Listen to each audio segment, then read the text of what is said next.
Morning बच्चों, class 12 physics में आपका स्वागत है। पिछले क्लास में हमने विद्युत आवेश के बारे में पढ़ा था। हमने ये जाना था कि जो विद्युत आवेश होता है ये किसी पदार्थ का गुण होता है जिसके कारण उसमें विद्युत और चुंबकीय प्रभाव उत्पन्न होते हैं। और हमने ये भी सीखा कि आवेश दो प्रकार के होते हैं, धन आवेश और ऋण आवेश। साथ में हमने ये जाना कि समान आवेशों में प्रतिकर्षण बल और विपरीत आवेशों में आकर्षण बल कार्य करता है। उसके बाद हमने आवेश के गुणों के संबंधित में भी 3 बातें कर ली थी, ठीक है। उसके बाद हमने विद्युत प्रेरण को समझा था। अब विद्युत प्रेरण का डेफिनेशन हमने नहीं लिखा था, उसको हम लिख लेते हैं, फिर टॉपिक को कंटिन्यू आगे बढ़ाते हैं। तो सबसे पहले हम विद्युत प्रेरण की परिभाषा लिख लेते हैं।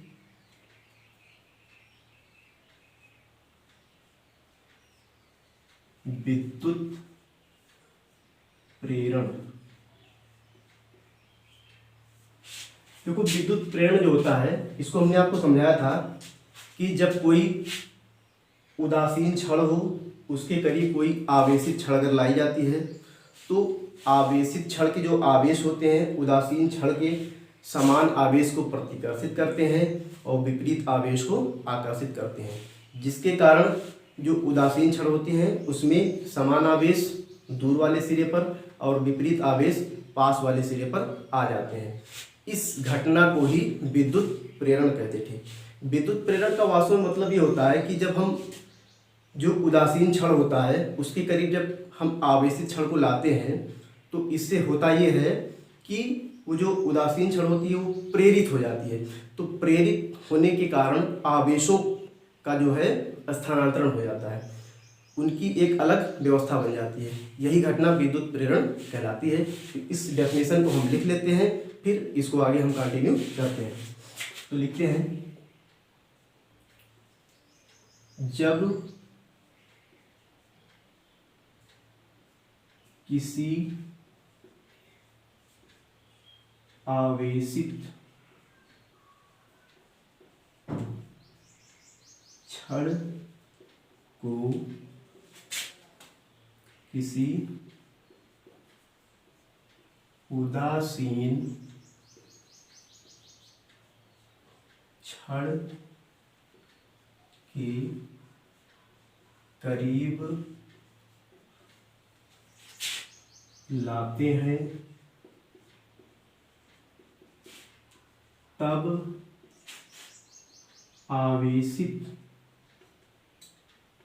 उदासीन छड़ के आवेश उदासीन छड़ के समान आवेश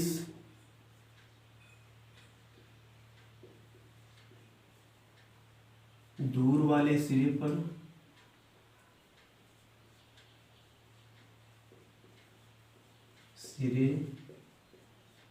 पर तथा विपरीत आवेश पास वाले सिरे पर व्यवस्थित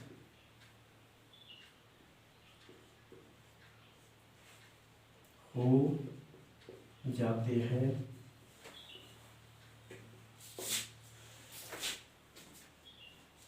इस घटना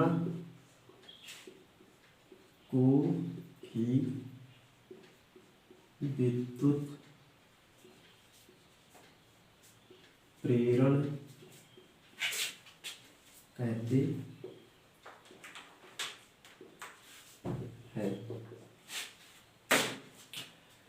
तो इसको हमने आपको डायग्राम से समझाया भी था कि जैसे मान लेते हैं कोई यहाँ पर अगर एक उदासीन क्षण है, तो अगर उदासीन क्षण होगा तो हमने आपको बताया था कि उदासीन क्षण में जो आवेश होते हैं वो समान रूप से वितरित होते हैं। समान रूप से वितरित होने का मतलब ये है कि इनकी व्यवस्था कुछ इस प्रकार होती है। धन आवेश होगा तो फिर ऋण आवेश होगा, फिर धन आवेश फिर ऋण आवेश। इस उदासीन क्षण के करीब, उदासीन क्षण है ये, इसके करीब जब हम कोई आवेशित क्षण लाएंगे, आवेशित क्षण का मतलब ये होता है कि इसमें या तो धन आवेश ही होंगे या तो ऋण आवेश ही उपस्थित होंगे। ठीक है, तो अगर हम इसमें मान लेते हैं आवेशित क्षण लाते हैं तो इसमें या तो धन आवेश होगा या तो फिर ऋण ही आवेश होगा। तो इन दोनों को जब करीब लाया जाता है तो ये जो आवेशित क्षण है, आवेशित क्षण, ये आवेशित क्षण के जो आवेश होते हैं समान आवेश को प्रतिकर्षित कर देते हैं और विपरीत आवेश को आकर्षित करते हैं, क्योंकि हम जानते हैं कि जो समान आवेश होते हैं उनके बीच प्रतिकर्षण बल कार्य करता है और विपरीत आवेश जो होता है उनके बीच आकर्षण बल कार्य करता है। तो व्यवस्था, दूसरी व्यवस्था जो बन जाती है कुछ इस प्रकार बन जाती है।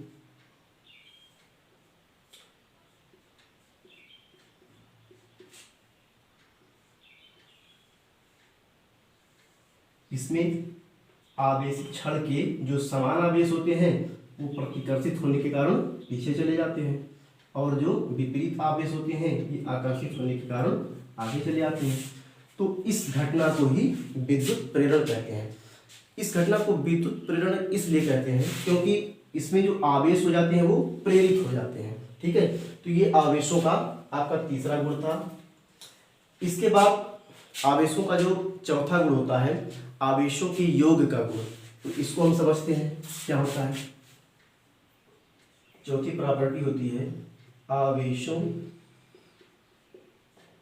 के योग का गुण। देखो आवेशों के योग के गुण का मतलब ये होता है, देखो होता ये है कि आवेश जो होते हैं ये वास्तव में अदिश राशि होते हैं। ठीक है, तो अदिश राशि का क्या मतलब होता है आप लोग जानते होंगे कि ऐसी राशियां जिनको व्यक्त करने के लिए केवल परिमाण की आवश्यकता हो, दिशा की आवश्यकता ना हो, तो ऐसी राशियों को अदिश राशियां कहते हैं। तो आवेश भी अदिश राशि होता है, आवेश को क्यू से प्रदर्शित करते हैं, आवेश का मात्रक कूलाम होता है। इतनी बातें आप जानते हो। तो जिस प्रकार संख्याओं को हम जोड़ सकते हैं, जोड़ते घटाते हैं, जैसे 2 + 2 4 करते हैं, 3 + 5 6 3 + 5 8 करते हैं, तो इस प्रकार हम आवेशों को भी जोड़ घटा सकते हैं। इसी को कहते हैं आवेशों के योग का गुण।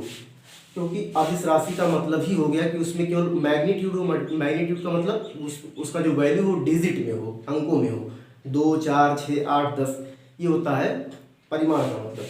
तो आवेशों के योग के गुण में अगर हम कहें तो इसको हम कह सकते हैं क्योंकि आवेश एक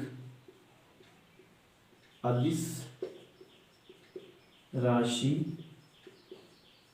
होती है,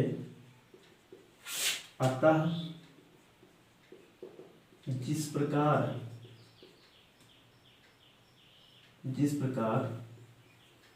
हम संख्याओं को जोड़ते या घटाते हैं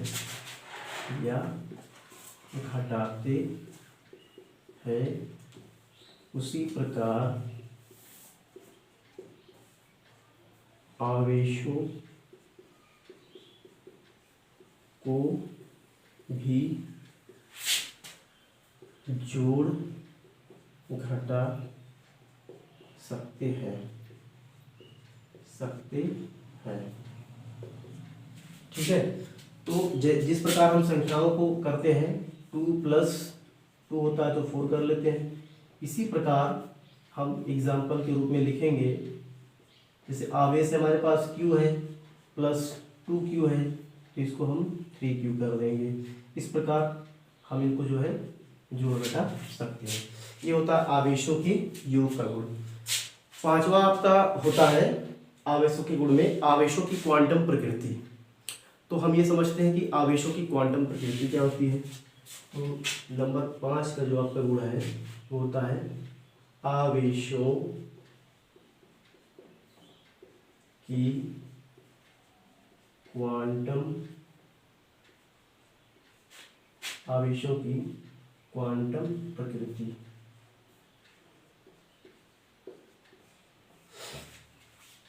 देखो क्वांटम प्रकृति का क्या मतलब होता है। क्वांटम प्रकृति का मतलब होता है कि जो आवेश होते हैं ये वास्तव में एक क्रम में व्यवस्थित होते हैं, ठीक है। इनका एक ऑर्डर बनता है। होता ये है कि आवेशों का जो होता है एक न्यूनतम मान संभव होता है, जिसका मान होता है 1.6 × 10⁻⁻19 कूलाम। तो किसी भी पदार्थ में जो आवेश उपस्थित होते हैं वो जितने भी होते हैं वो इसी के मल्टीपल में होते हैं, इसी के पूर्ण गुणज में होते हैं। इसी को कहते हैं आवेशों की क्वांटम प्रकृति, ठीक है। तो इस बात को भी हम लिख लेते हैं। तो हम कहेंगे इसके अनुसार